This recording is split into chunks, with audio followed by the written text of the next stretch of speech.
Hello students, welcome to Edupedia World. My name is Shivam Mishra and today we are going to discuss the solutions of Chemistry 2014 JEE Advanced Paper 2.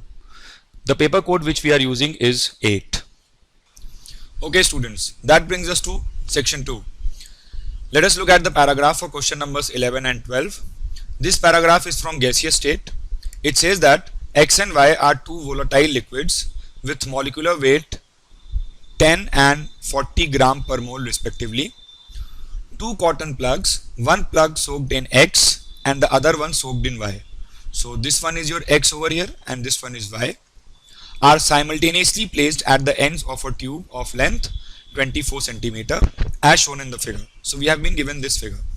Further, it says that the tube is filled with an inert gas at 1 atmospheric pressure. So within this tube there is some inert gas as well at a pressure of 1 atm. So I am writing P is equal to 1 atm for the inert gas and temperature 300 Kelvin. So T is equal to 300 Kelvin. Okay, fine. So further it says that vapor of X and Y.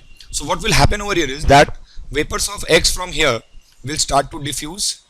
From here the vapors of X will diffuse and from here the vapors of Y will diffuse. Okay, and vapors of X and Y react to form a product which is observed at a distance d from the end X.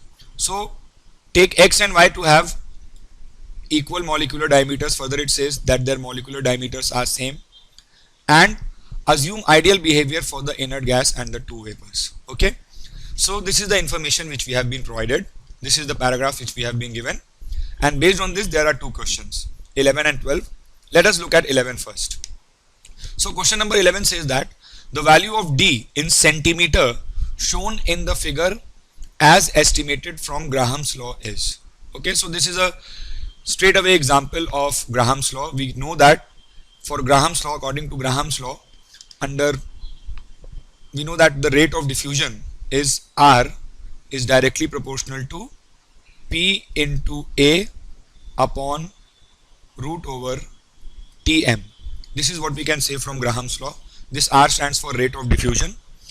Since A, P and T are same, we can say that the rate of diffusion of X, that is Rx upon Ry, will be equal to, this is a very standard example of Graham's law, root under molar mass of Y upon molar mass of X. Okay. Now if we go back to the previous slide, we can say that the molar masses of Y and X have been given as 40 and 10. So if I substitute the values over there in the formula, if I substitute the values as root over 40 upon root over 10, root over 40 by 10, I will get under root 4, that will be equal to 2. So that basically means that rate of diffusion of X is 2 times the rate of diffusion of Y. Okay, what this means?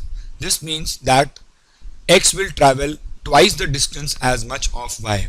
So the tube, if you remember, had been given to be of 24 centimeters. This entire, I am redrawing the tube over here.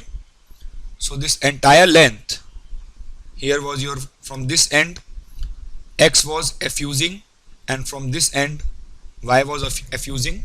Okay, and the length of the tube had been given as 24 centimeters. So this was the length of the tube. Now X and Y are going to cover their distances in a 2:1 ratio. So obviously 16 centimeter would be covered by X and the remaining 8 centimeter will be covered by Y. So we have been asked the distance from ND where the product is formed. So obviously my answer would be 16 to the above question.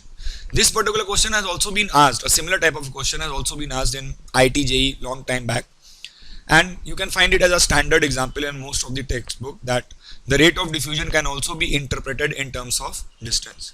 So this is the only small yet important concept in this question. Thank you.